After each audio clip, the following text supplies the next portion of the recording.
ಮಾಡಿದ್ದಿ ಎನ್ನುವುದು ನನಗೆ ಗೊತ್ತಿದೆ. ಆದರೆ ನಿನ್ನನ್ನೇ ಇಲ್ಲವಾಗಿರ್ತೇನೆ ಅಂತ ಬರುವ ಪರಮೇಶ್ವರನನ್ನು ತಡೆ ಹಿಡಿಯುವುದಕ್ಕೂ ಸಮಾಧಾನ ಪಡಿಸುವುದಕ್ಕೂ ನಾನಿದ್ದೇನೆ. ನೀನು ನನ್ನ ವೈಕುಂಠದಲ್ಲಿ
ಮುಖನಾಗಿ ಕರ್ಮಸಾಕ್ಷಿಯಾದ ಜಗಚ್ಚಕ್ಷುವನ್ನು ದಂಡಿಸುತ್ತೇನೆ ಅಂತ ಮುಂದುವರಿಯುತ್ತಾಯಿ.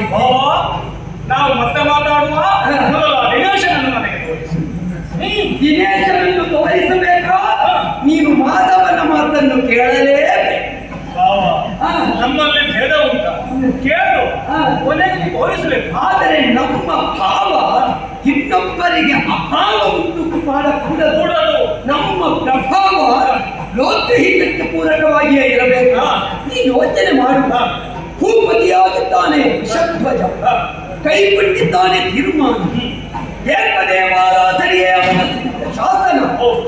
ಶಾಸಕನೊಬ್ಬನು ಮಾಡುವ ಶಾಸನ ಪ್ರಜಾಕೋಟಿಗೆ ಸ್ವತಂತ್ರತೆಯ ಭಕ್ತಿಗೆ ಕಾರಣವಾಗಿದೆ. ಅದು ಆಗದೇ ಹೋಯಿತು ಅಂತಾದ್ರೆ ಅದನ್ನು ಉದ್ದಟತನ ಅಂತ ಹೇಳಲಾಗುತ್ತದೆ. ಈ ಪ್ರಪಂಚದ ಪ್ರತಿಯೊಂದು ಜೀವಿಗೂ ಕೂಡ ಧಾರ್ಮಿಕ ಸ್ವಾತಂತ್ರ್ಯ ಎನ್ನುವುದು ಸಿದ್ಧವಾದ ಶಾಸನ. ಅದನ್ನು ಪ್ರಶ್ನಿಸುವುದಕ್ಕೆ ಯಾವನಿಗೂ ಹಕ್ಕಿಲ್ಲ. ಅವರವರ ದೇವರನ್ನು ಪೂಜಿಸುವುದು ಅವರವರ ಹಕ್ಕು. ಆದ್ದರಿಂದ ಭೂದೇವತಾರಾಧನೆ ಕುಂಬಿನಿಯಲ್ಲಿ ಹುಟ್ಟಿದ ಪ್ರತಿಯೊಬ್ಬ ಜೀವನಾದವನ ಕರ್ತವ್ಯ, ಅವನ ಇಷ್ಟ. ಋಷಧ್ವಜ ಅವನ ದೇವರನ್ನು ಪೂಜಿಸಲಿ, ಅದು ತಪ್ಪಲ್ಲ. ತನ್ನ ಒತ್ತಡಕ್ಕೆ ಇನ್ನೊಬ್ಬರು ನಮ್ಮನ್ನೇ ಪೂಜಿಸಬೇಕು ಅಂತ ಆ ಶಾಸ್ತ್ರ ಹೇಳುವುದಿದೆಯಲ್ಲ, ಅದು ಯಾವತ್ತೂ ಸ್ವೀಕಾರಾರ್ಹವಾದದ್ದಲ್ಲ.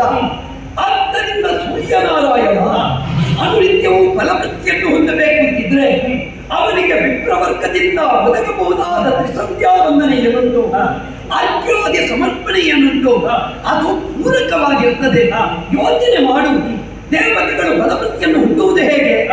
ಬ್ರಾಹ್ಮಣರು ಮಾಡುವಂತಹ ಹವ್ಯ ಮಾತ್ರವಲ್ಲ, ತಮ್ಮ ನಿತ್ಯ ಕರ್ಮದ ಕವ್ಯ.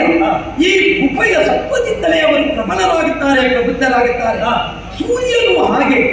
ಆದರೆ ಸೂರ್ಯನು ಬೆಳಗಬೇಕು ಅಂತ ಕರ್ಮ ಪ್ರಪಂಚದಲ್ಲಿ ಕರ್ಮನಿಷ್ಠರಾದ ವಿಪ್ರವರ್ಗ ಮಾಡುವ ಕೃತಿಗೆ ತಡೆ ಒಡ್ಡುತ್ತಾನೆಂತಾದರೆ ಅದು ಪ್ರಬುದ್ಧತೆಯೇ, ಅದು ಪ್ರಭು ಸಂಹಿತೆಯೇ ಅಲ್ಲವಲ್ಲ. ಆದ್ದರಿಂದಲೇ ಅವ ಸರಿಯಾದಂತ ಸ್ಥಿತಿಯಲ್ಲಿ ವ್ಯವಹರಿಸಿದ್ದಾರ. ನೀ ಯೋಚನೆ ಮಾಡಬೇಕಾಗಿತ್ತು. ನೀನು ನಿನ್ನ ಬದುಕನಾದಂತಹ ಮಾರ್ಕಂಡೇಯನು ಯಮ ದಂಡಿಸುವುದಕ್ಕೆ ಮುಂದಾದ ಕಾಲದಲ್ಲಿ ಇದು ಯಮನಿಗೆ ತಕ್ಕ ಶಾಸನ ಅಲ್ಲ, ಯಮನ ಶಾಸನವನ್ನೇ ಬದಲಿಸಿದವ, ಮಾರ್ಕಂಡೇಯನ ಭಕ್ತನನ್ನು ಉಳಿಸಿದವ.